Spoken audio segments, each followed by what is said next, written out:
Hey there, and welcome. Today, we're going to dive into a skill that is seriously the bedrock of learning just about anything.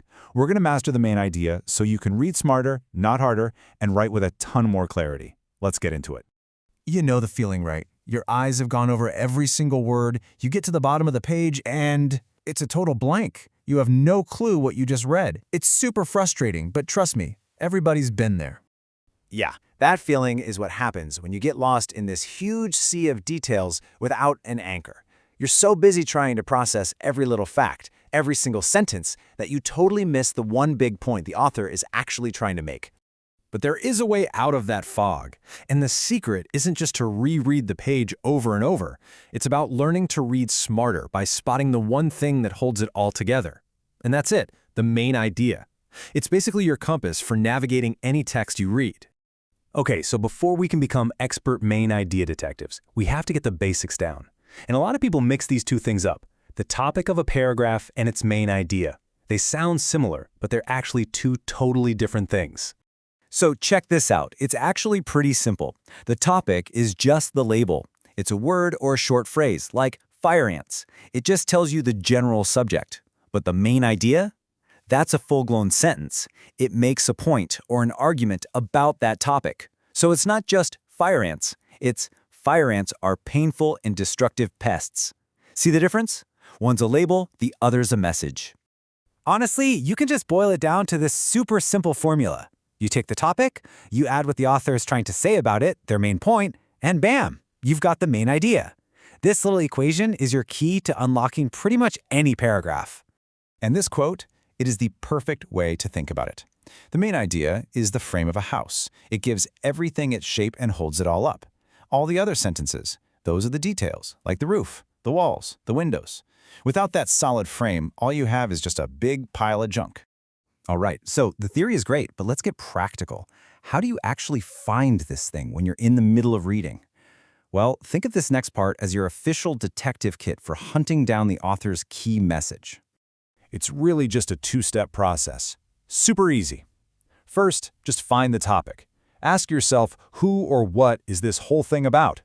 Once you've got that, you move on to step 2. Find the author's point. Now you ask, okay, what's the most important message the author wants me to get about that topic? Now, authors tend to have their favorite hiding spots for the main idea. Most of the time, and this is the big one, you're going to find it right there in the first sentence. But you got to keep your eyes open. Sometimes it's hiding in the very last sentence, kind of wrapping everything up. And every once in a while, it's not even stated directly. That's when you really have to put on your detective hat and figure it out from the clues. All right, time to put this into practice. Go ahead and read this quick paragraph about our friends, the fire ants. Try to use those 2 steps we just talked about. Find the topic, and then find the author's main point about it. What do you think? Which sentence is the frame of the house that holds all those other fiery details together? And there you have it. It was right there in the first sentence.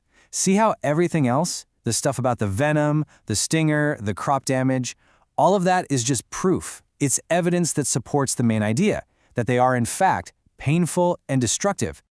Ready for round 2? This one's a little trickier. Go ahead and read this paragraph about Rosa Parks. And remember what we said about hiding spots? It's not always at the beginning.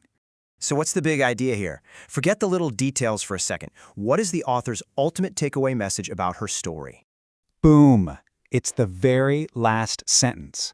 All the other details about her job, the bus, her arrest, that's all the buildup.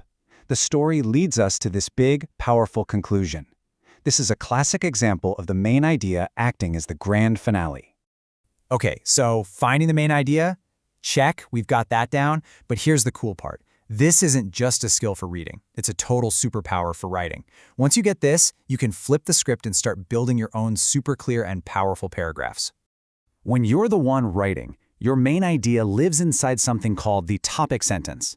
And I absolutely love this analogy. A topic sentence is like a traffic sign. You put it right at the start of your paragraph, and it tells your reader, hey, this is where we're going. No confusion, just a clear direction. So a really strong topic sentence has 2 key ingredients. First, you've got your topic, nice and simple, like nuclear power. But then you add the secret sauce, the controlling idea. That's your specific angle, your opinion. In this case, it's that it is the greatest threat to life on the planet. That part controls everything else you're allowed to talk about in that paragraph. And there are a couple of rules of the road here. First, your topic sentence has to be an argument, not just a fact. A sentence like, "This dictionary has 42,000 words," is a dead end. Where do you go from there? But a sentence like, "Green tea has many health benefits," now we're talking. That gives you a roadmap. It hits that perfect sweet spot. It's specific enough to guide the reader, but not so specific that there's nothing left to say. And really, that's what this all boils down to. It doesn't matter if you're reading or if you're writing. The main idea is your absolute key to clarity. It's that central pillar that makes information make sense. And look, this isn't just some boring textbook skill you'll never use. This is a real-world tool. When you master the main idea, you're not just reading or writing better, you're thinking clearer. You're learning to find the signal in the noise. So here's my challenge to you. The next time you sit down to read an article or write an important email, remember this superpower.